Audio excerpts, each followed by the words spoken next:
नमस्ते students, I am जेवी doctor Meenakshi, assistant professor in department of Shalakya तंत्र, ज्योति विद्यापीठ विमेंस यूनिवर्सिटी। आज का हमारा डिस्कशन का टॉपिक है राइनाइटिस। ठीक है, तो राइनाइटिस क्या होता है?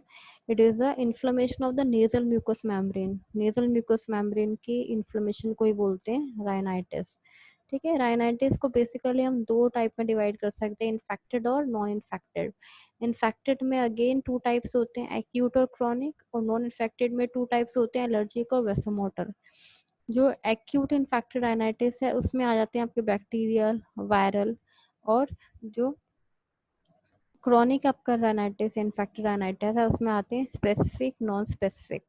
ठीक है, नॉन स्पेसिफिक में आगे आते हैं trophic rhinitis, simple chronic rhinitis, hypertrophic rhinitis, rhinitis sicca, rhinitis caseosa, granuloma, granulomatous rhinitis. ठीक है, और जो नॉन इन्फेक्टेड में आपके एलर्जिक और वैसोमोटर थे उसमें एलर्जिक के अगेन टू टाइप्स होते हैं, सीजनल एंड पेरिनियल राइनाइटिस। ठीक है, तो सबसे पहले हम आते हैं एक्यूट राइनाइटिस पे, जो कि वायरल, बैक्टीरियल और इरिटेटिव टाइप होते हैं तीन। तो वायरल राइनाइटिस में जो फर्स्ट है हमारा कॉमन कोल्ड, कोराइजा। ठीक है, कोराइजा किस वजह से होता है? कुछ वायरसेस की वजह से होता है, लाइक एडिनो वायरस, पिकोरना वायरस, या उसके सब ग्रुप्स होते हैं, राइनो वायरस और कॉक्सिकी और इको। तो इसमें फीचर्स आपको क्या मिलेंगे? पेशेंट को नेजल स्टफनेस मिलेगी, और राइनोरिया होगा, स्नीजिंग होगी, लो ग्रेड फीवर होगा, या फिर सेकेंडरी बैक्टीरियल इन्वेजन भी हो सकता है। तो कॉमन कोल्ड के ट्रीटमेंट में आपको क्या करना है? Bed rest, plenty of fluids, antihistaminics, nasal decongestants, analgesics, antibiotics, अगर सेकेंडरी इन्फेक्शन है तो। इसका कॉम्प्लिकेशंस क्या हो सकते हैं कॉमन कोल्ड के? Sinusitis, pharyngitis, tonsillitis, bronchitis, pneumonia और ओटाइटिस मीडिया। ठीक है, इन्फ्लुएंजा राइनाइटिस होता है influenza virus A, B O या सी की वजह से। उसमें क्लिनिकल फीचर्स कॉमन कोल्ड की तरह ही होते हैं।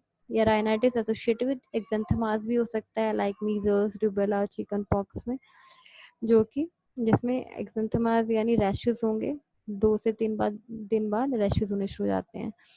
सेकेंड है इसमें बैक्टीरियल राइनाइटिस। उसमें आते हैं नॉन स्पेसिफिक इन्फेक्शंस, जो कि प्राइमरी भी हो सकते हैं, सेकेंडरी भी हो सकते हैं। जो प्राइमरी बैक्टीरियल राइनाइटिस होता है वो चिल्ड्रन में मिलता है, और यूजुअली किस इन्फेक्शन से होता है? न्यूमोकोकस, स्ट्रेप्टोकोकस या स्टेफाइलोकोकस की वजह से। इसमें ग्रेश वाइट टिनेशियस मेम्ब्रेन आपको मिलेगी नोज में, और अगर उसको रिमूव करते हैं तो उसमें से ब्लीडिंग होती है। बैक्टीरियल राइनाइटिस में आपके आते हैं डिप्थेरेटिक राइनाइटिस। प्राइमरी भी हो सकता है, सेकेंडरी भी हो सकता है टू द फोशल्स डिप्थेरिया, या फिर एक्यूट क्रॉनिक फॉर्म में हो सकता है। डिप्थेराइटिस राइनाइटिस में ग्रेश मेम्ब्रेन मिलती है, जो कवर करते हैं हमारे इंफीरियर टर्बिनेट को और फ्लोर ऑफ नोज को। इसमें मेम्ब्रेन टेनेशियस होती है और उसको रिमूव करने से ब्लीडिंग होती है। ठीक है, इसका ट्रीटमेंट क्या है कि आपको पेशेंट को आइसोलेट करना है, उसको सिस्टमिक पेंसिलिन देनी है और डिप्थीरिया एंटीटॉक्सिन देना है। ठीक है, इसमें है third irritative rhinitis. Irritative rhinitis होता है एक्सपोजर ऑफ डस्ट, स्मोक या इरिटेटिंग गैसेस से, लाइक अमोनिया, फॉर्मेलिन। ठीक है, ये ट्रॉमा या नेजल म्यूकोसा, ट्रॉमा और नेजल म्यूकोसा की वजह से भी हो सकता है। अगर हम इंटरनेजल मैनिपुलेशन करते हैं तो उसकी वजह से हो सकता है। क्लिनिकल फीचर्स इसमें क्या मिलेंगे आपको? इमीडिएट कैटरल रिएक्शंस मिलते हैं, like sneezing, rhinorrhoea, nasal congestion, और सिम्टम्स रैपिडली पास ऑफ हो जाते हैं अगर हम ऑफेंडिंग एजेंट को रिमूव कर देते हैं तो। नेक्स्ट है क्रोनिक राइनाइटिस। क्रोनिक राइनाइटिस में नॉन स्पेसिफिक इन्फ्लेमेशन होती है नोज की। इसके अगेन 5 टाइप्स हैं: chronic simple rhinitis, hypertrophic rhinitis, atrophic rhinitis, rhinitis sicca, rhinitis caseosa. Simple chronic simple rhinitis में कॉजेज क्या होते हैं? प्रीडिस्पोजिंग फैक्टर्स हैं इसमें। अगर नेजल इन्फेक्शन काफ़ी टाइम तक परसिस्ट करता है, अगर साइनोसाइटिस है, टॉन्सिलाइटिस है या एडिनॉइड्स हैं, तो उस केस में भी सिंपल क्रोनिक राइनाइटिस होता है। या फिर क्रोनिक इरिटेशन होती रहती है डस्ट से, स्मोक से या सिगरेट से, स्मोकिंग से, तो नेजल ऑब्स्ट्रक्शन हो या पेशेंट को, या वैसोमोटर राइनाइटिस हो, या एंडोक्राइनल या मेटाबॉलिक फैक्टर्स हो सकते हैं। इसकी पैथोलॉजी क्या होती है? एक तो हाइपरीमिया एडिमा मिलता है म्यूकस मेम्ब्रेन में, और सिरोम्यूसिनस ग्लैंड्स की हाइपरट्रॉफी मिलती है, और गॉबलेट सेल्स इंक्रीज मिलेंगे। इससे क्लिनिकल फीचर्स होते हैं, एक तो नेजल ऑब्स्ट्रक्शन, नेजल डिस्चार्ज जो कि म्यूकोइड हो सकता है या म्यूकोपुलेंट हो सकता है, पेशेंट को पोस्ट नेजल ड्रिप होगी, हेडेक होगा, स्वोलन टर्बिनेट्स मिलते हैं और उनको प्रेशर करने पे उसमें पिटिंग होती है उसमें, और वैसे कॉन्स्ट्रिक्टेड ड्रॉप्स डालने से वो श्रिंक हो जाते हैं। पोस्ट नेजल डिस्चार्ज मिलेगा जो कि म्यूकोइड हो सकता है या म्यूकोपुलेंट हो सकता है। ट्रीटमेंट कैसे करेंगे, आपको प्रीडिस्पोजिंग फैक्टर्स को ट्रीट करना है, नेजल इरिगेशन करना है, अल्कलाइन सॉल्यूशन से नेजल डिकंजेस्टेंट्स देने हैं या फिर एंटीबायोटिक्स देने हैं ताकि वो नेजल इन्फेक्शन को क्लियर कर सके। फिर है इसमें नेक्स्ट हाइपरट्रॉफिक राइनाइटिस। इसमें क्या होगा, म्यूकोसा थिक हो जाता है, सब म्यूकोसा थिक हो जाता है, सिरमस ग्लैंड्स थिक हो जाते हैं, पेरियोस्टम थिक हो जाता है और बोन भी थिक हो जाती है। इसकी कुछ एटियोलॉजी होती है जैसे रिकरेंट नेजल इन्फेक्शन है या क्रॉनिक साइनोसाइटिस है, क्रॉनिक इरिटेशन है अगर नेजल म्यूकोसा की तो उस वजह से होता है। ठीक है, इसमें आपको क्या सिम्टम्स मिलेंगे, नेजल ऑब्स्ट्रक्शन होगा, नेजल डिस्चार्ज होगा जो कि थिक होता है, स्टिकी होता है, हेडेक होता है पेशेंट को, हैवीनेस ऑफ हेड मिलती है, ट्रांजिएंट एनोस्मिया मिलता है।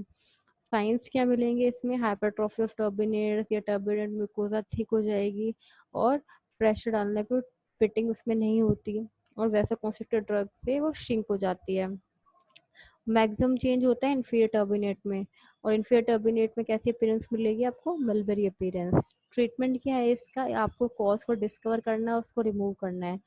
जो टर्बिनेट का साइज है उसको हम रिड्यूस कर सकते हैं बाय लीनियर कॉटराइजेशन या सब म्यूकोसल डायथर्मी या क्रायोसर्जरी ऑफ टर्बिनेट्स या पार्शियल और टोटल टर्बिनेक्टमी या sub mucous dissection of turbinates bone laser से। कंपनसेटरी हाइपरट्रॉफिक राइनाइटिस, इसमें आपको सेप्टम का डेविएशन मिलता है एक तरफ। ठीक है, इसमें नोज रूमियर हो जाती है और इसमें आपको इंफीरियर मिडिल टर्बिनेट की हाइपरट्रॉफी दिखाई देगी।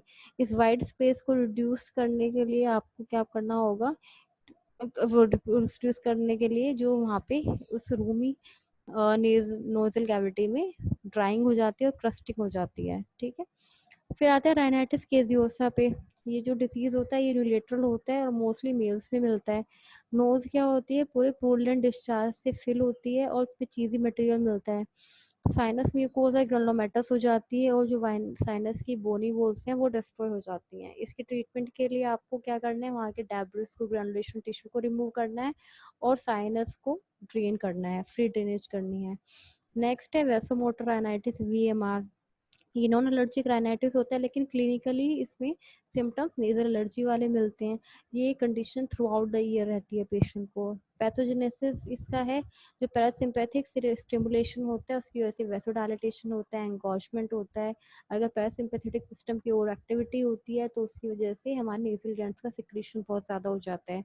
ऑटोनॉमिक नर्वस सिस्टम हमारे हाइपोथैलेमस के कंट्रोल में होता है, इसलिए जो हमारे इमोशंस होते हैं वो बहुत ज़्यादा इंपॉर्टेंट फैक्टर प्ले करते हैं इन वैसोमोटर राइनाइटिस। नेजल म्यूकोसा इसमें हाइपर एक्टिव मिलेगी और जो हमारे नॉन स्पेसिफिक स्टिमुलाई होते हैं उनको भी रिएक्ट करना शुरू कर देती है। जैसे टेम्परेचर चेंजेस होंगे, ह्यूमिडिटी चेंजेस होंगे तो भी वो एज ए स्टिमुलाई एक्ट करते हैं। तो सिम्टम्स क्या मिलेंगे आपको, पैरोक्सिस्मल स्नीजिंग मिलती है मॉर्निंग में, एक्सेसिव राइनोरिया मिलेगा जो कि प्रोफ्यूज और वाटरी होता है, नेजल ऑब्स्ट्रक्शन मिलेगा, पोस्ट नेजल ड्रिप मिलती है। साइंस क्या मिलेंगे, म्यूकोसा जो नेजल म्यूकोसा होती है टर्बिनेट्स पे वो कंजेस्टेड होगी, हाइपरट्रॉफिक होगी। कॉम्प्लिकेशंस क्या हो सकते हैं, नेजल पॉलिप बन सकता है, हाइपरट्रॉफिक राइनाइटिस हो सकता है या साइनोसाइटिस हो सकता है। ट्रीटमेंट में आपका मेडिकल ट्रीटमेंट आता है। सबसे पहले आपको जो फिजिकल फैक्टर्स हैं जो सिम्टम्स को प्रोवोक कर रहे हैं उनको अवॉइड करना है। पेशेंट को एंटीहिस्टामिनिक्स या ओरल नेजल डिकंजेस्टेंट्स देने हैं, टॉपिकल स्टेरॉइड्स देने हैं, सिस्टमिक स्टेरॉइड्स देने हैं या साइकोलॉजिकल फैक्टर्स अगर कोई है तो उसको रिमूव करना है।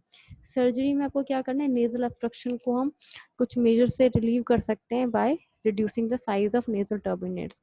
ठीक है, या फिर एक्सेसिव राइनोरिया को हम कैसे ठीक कर सकते हैं, जो पैरासिम्पैथेटिक सिक्रेटोमोटर फाइबर्स हैं उनकी सेक्शनिंग कर सकते हैं। ठीक है, उसको बोलते हैं वीडियन न्यूरेक्टमी। दूसरे फॉर्म्स होते हैं नॉन एलर्जिक राइनाइटिस के, लाइक ड्रग इंड्यूस राइनाइटिस। कुछ एंटी हाइपरटेंसिव ड्रग्स होती हैं उसकी वजह से राइनाइटिस होता है। कुछ एंटी कोलिनेस्टरेज ड्रग्स होती हैं उनकी वजह से हो सकता है राइनाइटिस मेडिकामेंटोसा। जो हम topical decongestant nasal drops use करते हैं उसकी वजह से कभी कभी क्या होता है, रिबाउंड फिनोमेना हो जाता है, तो उसके एक्सेसिव यूज़ की वजह से राइनाइटिस हो सकता है। इसको हम कैसे ट्रीट करते हैं, नेजल ड्रॉप्स को विड्रॉ करते हैं और सिस्टमिक स्टेरॉइड्स का एक छोटा सा शॉर्ट कोर्स स्टार्ट करते हैं। Rhinitis of pregnancy, hormonal changes की वजह से भी राइनाइटिस हो सकता है।